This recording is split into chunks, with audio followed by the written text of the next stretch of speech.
कटक सदर थाना अंतर्गत उषुमा ग्राम पंचायत दक्षिण उषुमार सर्वपुरातन बाजीगिरी खेल पड़िया 3 दिन व्यापी रेनबो क्रिकेट क्लब्र 7तम लंग बाउंड्री रात्रिकालीन क्रिकेट मैच 27 तारिख संध्यारे उद्घाटित होइछि। ଏହି ଉଦ୍ଘାଟନ ଉତ୍ସବରେ ଅନୁଷ୍ଠାନର ସମସ୍ତ ସଦସ୍ୟ ଉପସ୍ଥିତ ରହି ଅଞ୍ଚଳର ମୁରବୀଙ୍କ ଦ୍ୱାରା ଉଦ୍ଘାଟନ ହୋଇଥିଲା।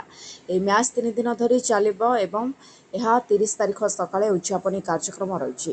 ଏହି ମ୍ୟାଚ୍ରେ 32ଟି ଟିମ୍ ଅଂଶଗ୍ରହଣ କରି ସେମାନଙ୍କର ଚିତ୍ତାକର୍ଷକ ମ୍ୟାଚ୍ ପ୍ରଦର୍ଶନ କରିବା ସହିତ ଏହି ମ୍ୟାଚ୍ର ଅନ୍ୟତମ ଆକର୍ଷଣ ହେଲା ଏହି ଅଞ୍ଚଳର ବୟସ୍କ ଲୋକଙ୍କୁ ନେଇ ଏକ ଫନି ମ୍ୟାଚ୍ ଅନୁଷ୍ଠିତ ହୋଇଛି।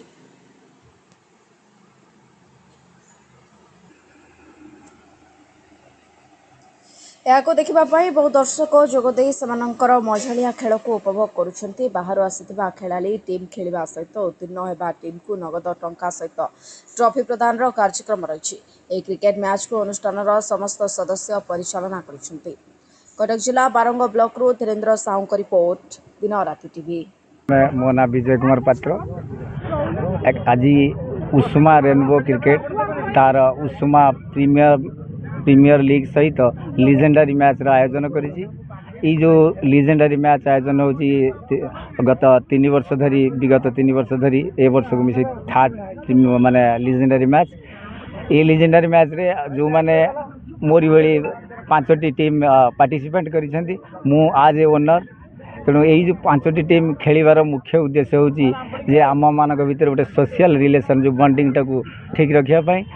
प्रथम कथा है जो माने यूथ से माने प्रीमियर लीग मैच व्यवस्था है 16टी टीम से माने सराउंडिंग आखपाख अंचल से पार्टिसिपेट करिसेंती।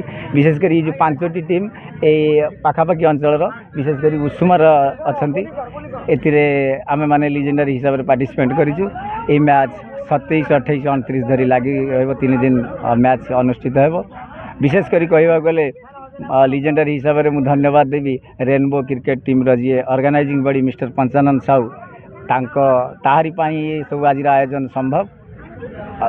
आपनकर परिचय आज जो बाजीगिरी प्लेग्राउंड क्रिकेट मैच होता कौन कह वो विश्वरंजन स्वाई ये बाजीगिरी पड़िया आमर 3 वर्ष है जो मैंने सब पुरातन क्रिकेट जो बर्तमान क्रिकेट अवसर नहीं से एकता बल आम सब वर्ष 3 वर्ष है आम मैच आयोजन करा माने ग्रामर एकता सब भाईचारा उषुमार भाईचारा आम गोटे प्रीमियर लीग करा सब पुरातन खेलाड़ी मानू नहीं आम प्रीमियर लीग करा आमर एकता यहाँ बजाय रखा खेल केते दिन अनुष्ठित हम आदि केतेटा टीम अंशग्रहण करेंगे। ये खेल 3 दिन व्यापी लगी रही आमर बाहर आसुँच 16टी टीम जो मैंने बाहर गाँव आसिक मैच भाग नहीं सीरीज रे और आमर ये जो प्रीमियर लीग रे गाँव जो भाईचारा 5टी टीम अंशग्रहण कर कौन कौन ट्रॉफी अच्छी अतिथि भाव में कौन योगदान कराया आप कौन गुरुत्व नहीं से अतिथि परिचय तो को मैंने मत अवगत जानी नहीं।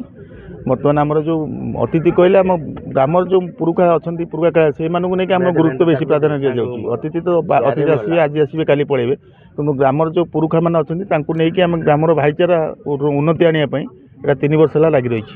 खेलटी केत आरंभ हम केत चल आमि सुरक्षा व्यवस्था कराई खेला मैंने जो मैंने आसवे खेल प्लेग्राउंड में कौन विशेष कार्यक्रम रखा। ये खेलर मुख्य उद्योक्ता होती आम अंचल पंचानन साहू जे कि आप्राण उद्यम बल मैच को 3 वर्ष है जारी रखिंट एवं आर कहते जो खेलटा आरंभ समस्त खेल रेडी हो मात्र किसी क्षण मध्य मैच आरंभ हम 3 दिन व्यापी मैच मजा रहा मजा ने पे पे बाहर केते टीम योगदान करेंगे। बाहर 16टा टीम आसवे।